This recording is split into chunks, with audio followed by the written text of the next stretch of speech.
புதுச்சேரி அரசு அறிவியல் தொழில்நுட்பம் மற்றும் சுற்றுச்சூழல் மேலாண்மை சார்பில் இந்திய அரசியலமைப்பில் சுற்றுச்சூழலின் பாதுகாப்பு என்ற தலைப்பில் பயிற்சி முகாம் நடைபெற்றது.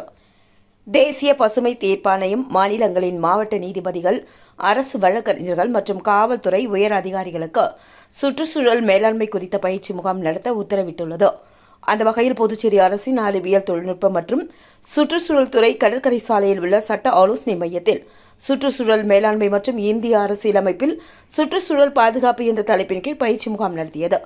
இதில் புதுச்சேரி மாசு கட்டுப்பாட்டு குழுமத்தின் உறுப்பினர் செயலர் ரமேஷ் வரவேற்புரையாற்ற, இந்தியாவின் பொறியியல் பணியாளர் கல்லூரி சுற்றுச்சூழல் மேலாண்மை பிரிவு தலைவர் மற்றும் பேராசிரியர் அனிதா அகர்வால் உள்ளிட்டோர் அறிமுக உரை நிகழ்த்தினர்.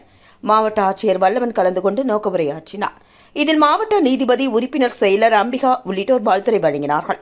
இதில் பெங்களூரில் உள்ள தேசிய சட்ட பல்கலைக்கழகத்தின் பேராசிரியர் முனைவர் சாய்ராம் பட் இந்திய அரசியலமைப்பு மற்றும் சுற்றுச்சூழல் பாதுகாப்பு என்ற தலைப்பிலும், ஹைதராபாத்தில் உள்ள பொறியியல் பணியாளர் கல்லூரியின் பேராசிரியர் யராந்தி ஷியாம் சுந்தர் சுற்றுச்சூழல் மேலாண்மை, சுற்றுச்சூழல் மற்றும் பொது சுகாதாரத்திற்கு தீங்கு விளைவிக்கும் இடைவெளிகளை நிவர்த்தி செய்தல் என்ற தலைப்பிலும் விரிவுரையாற்றினார்கள்.